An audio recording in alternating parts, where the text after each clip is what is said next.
norma que é de eficácia limitada. Lembra do cadeado, ela está fechada, tá? Vai precisar alguém para abrir esse cadeado. Essa é a ideia, tá? São aquelas normas da Constituição que possuem eficácia. Como que é a eficácia dela? Presta atenção. Indireta, imediata, reduzida. Olha a comparação com a do lado aqui, ó. Direta, imediata, integral. Lembra? O que é imediatamente é agora, tem que acontecer. O que é mediato é daqui a pouco. Eu vou mediar, eu vou esperar um pouquinho para fazer. Então, é uma norma mediata, não é imediata, tá? Indireta, reduzida. Essas são as características aqui dessas normas. Importante você anotar isso daqui. Então, vamos lá. São aquelas, ó, lembra do cadeado, sempre, tá? São aquelas que não produzem a plenitude de seus efeitos, dependendo de regulamentação de outras normas para terem a plena eficácia. Beleza? Então, não, ó, esse não aqui, ó, importante, não produzem a plenitude dos seus efeitos, tá? De forma simples, a mera previsão na Constituição não é suficiente para impor ou garantir o direito, necessitando assim de uma norma infraconstitucional para regulamentar mesmo. Então aquela lei que está ali, ela não produz efeitos por si só, é o cadeado fechado. Alguém tem que ir lá e abrir aquele cadeado, senão ninguém vai conseguir passar e não vai produzir efeito nenhum. Observação, essa aqui é importante, hein? Vamos até colocar uma corzinha vermelha aqui, ó, porque essa observação, ela é importantíssima para a gente. Apesar de tais normas de eficácia limitada necessitarem de legislação posterior, as mesmas possuem, no mínimo, força de afastar leis barra normas contrárias a ela. Lembra que a gente falou lá no começo da aula? Lembra que lá no começo da aula eu falei para vocês que normas infraconstitucionais... Peraí, vamos achar?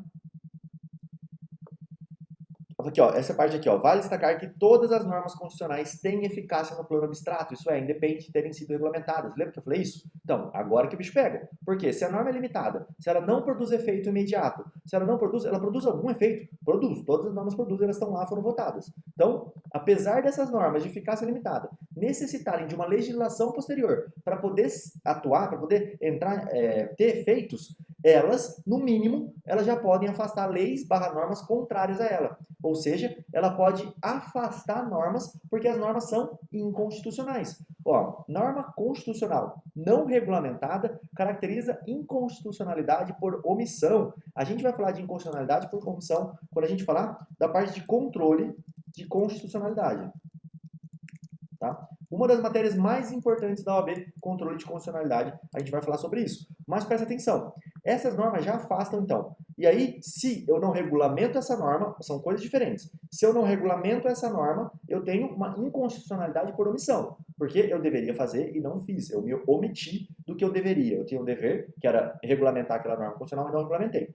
Diferente. Qual que é essa parte aqui em cima? Ó? Essa norma ela já produz um efeito, que é não permitir que leis contrariem ela. Tá? Eu vou mostrar um exemplo aqui para vocês para ficar fácil. Então, norma constitucional não regulamentada caracteriza a inconstitucionalidade por omissão. Como é que eu rebato essa inconstitucionalidade por omissão? Só para vocês já sabendo. A regulamentação pode derivar de mandado de injunção, essa é uma das ações, ou ação declaratória de inconstitucionalidade por omissão. Não arrepia o cabelo ainda, fica tranquilo, eu vou explicar isso para vocês detalhe por detalhe na aula de controle de constitucionalidade, tá?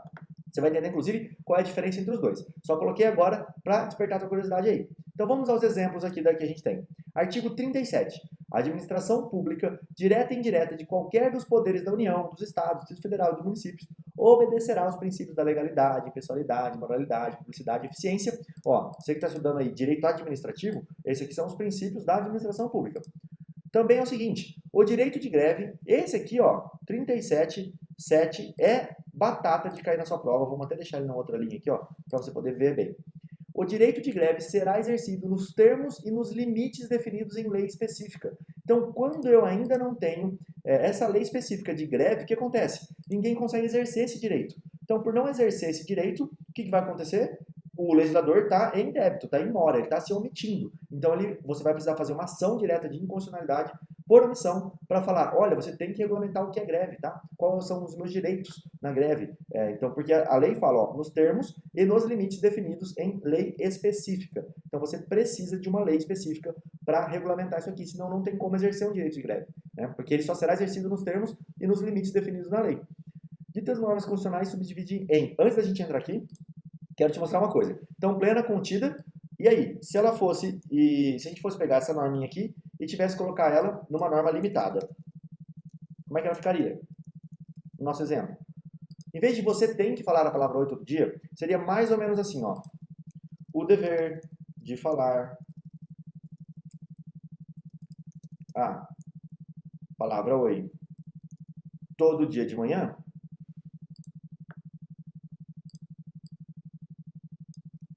será regulamentado por lei específica.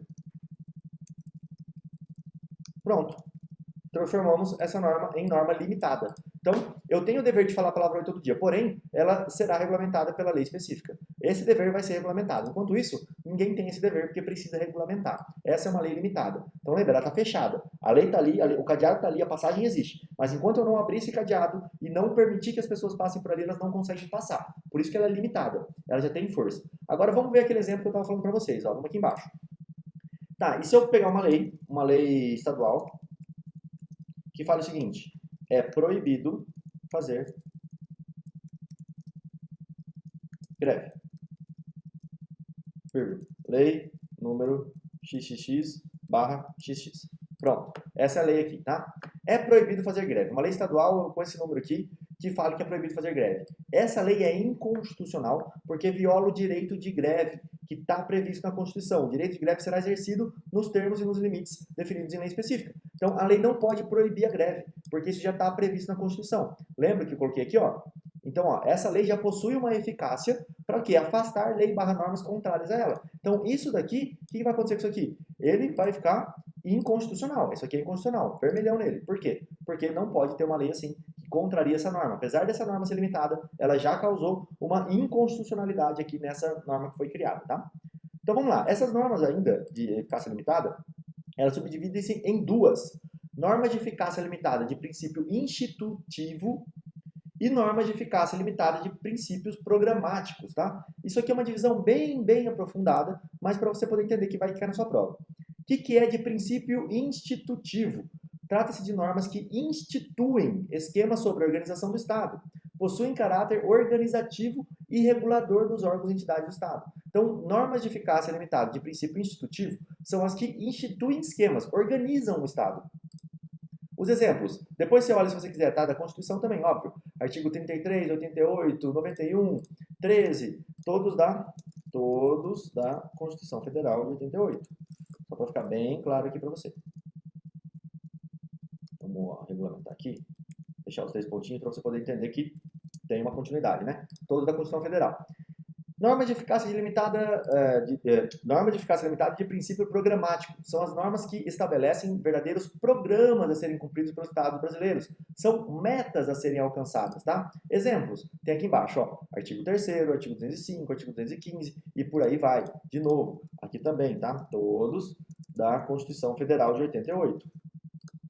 Então, beleza, você já entendeu isso aqui. Ótimo, perfeito, já conseguiu essa partezinha aqui do final. É a parte mais chatinha, mas isso aqui dificilmente vai cair na sua prova. Tá aqui porque você tem que saber também. Mas dê foco para entender o que é. Quando você entende o que é eficácia limitada, eficácia contida e eficácia plena, lembra dos exemplozinhos. Plena, o avião vai embora, voa sozinho, não precisa de nada, ele está voando, tá? Se quiser até colocar um drone aqui, melhor ainda, que o drone vai voar sozinho. Norma de eficácia contida é o cocôzinho que foi feito. Tá cheirando, já produz efeito, mas a gente tem que colher ele, né? A gente pode colher aquele cocô. Quando colher o cocô, acabou a eficácia daquela norma. A norma é contida. Eu posso restringir ela, essa é a ideia. E normas constitucionais de eficácia limitada é o cadeadinho. Tá fechado, mas eu posso ir lá e abrir se eu tiver a chave. Inclusive, vamos fazer uma coisa bem bacana aqui, ó. Vamos trocar esse cadeadinho.